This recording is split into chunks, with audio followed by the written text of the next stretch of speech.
we want you to think of the worst trade. You're not allowed to talk about John Smoltz to the Braves because here's why. Okay, here's why. One, John Smoltz has said on record that if he would have stayed in Detroit, he would not have been a Hall of Fame pitcher. Number one, history for anybody that's not aware, the Tigers did not have they didn't have the minimum requirement of minor league coaches until they were forced to in 1991, 1992. And number two, the Willie Adames trade. Okay, that one was a stupid trade. We all know it was a stupid trade, so that's why you can't mention it. So, Yooper, what is yours? In the moment, the day it happened, it was an evening. I really did not like the trade where they sent Doug Fister to Washington.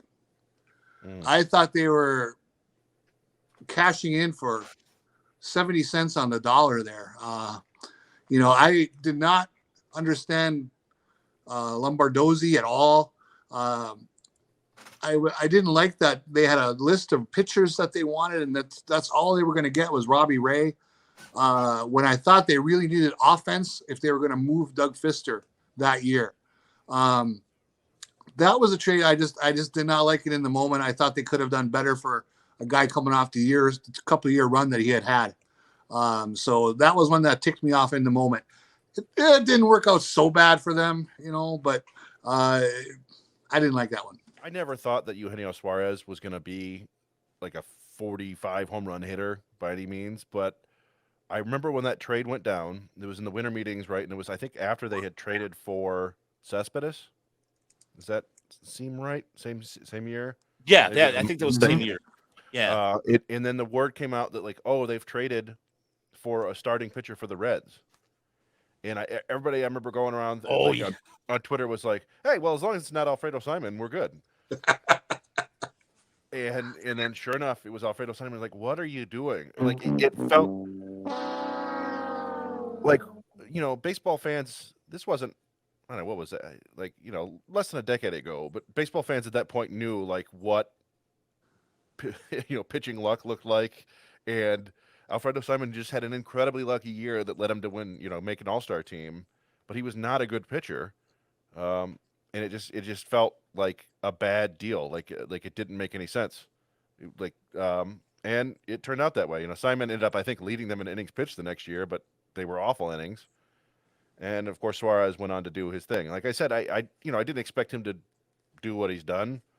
Right. But it just felt like a bad deal at the time. Like you're really just taking anything you can get to pitch here, and that was what happened. They got somebody from the Yankees, Cecil Fielder, to the Yankees for a broken down Ruben Sierra. Sierra, who it wasn't even Texas Ranger Ruben Sierra. This was old has-been Ruben Sierra. This sounds silly to admit now, but you mentioned how the Tigers were not developing pitching. I remember being kind of confused when they traded Jeff Weaver.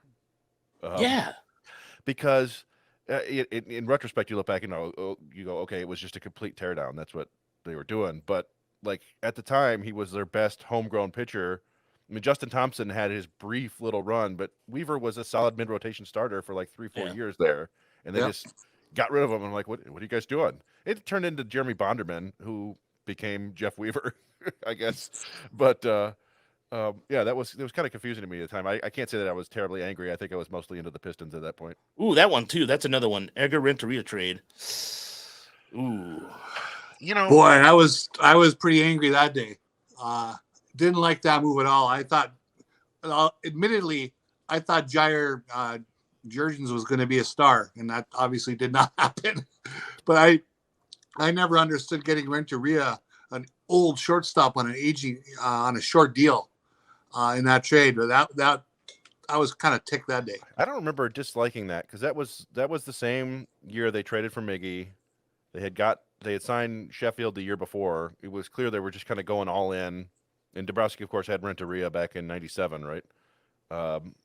Yep. So I didn't mind that, but then everything backfired that year. They had no pitching. Armando Galarraga was their best pitcher in 2008. And none of the hitters hit, and Renteria couldn't play shortstop anymore. But I think it was basically because Carlos Guillen kept getting hurt, right? I'm trying to remember why they needed a shortstop. Yeah, they thought he was no longer the shortstop, so they were looking in. And I remember there was an article Guillen was mad until he found out they were getting Renteria, and then he kind of shrugged and said, okay. Yeah.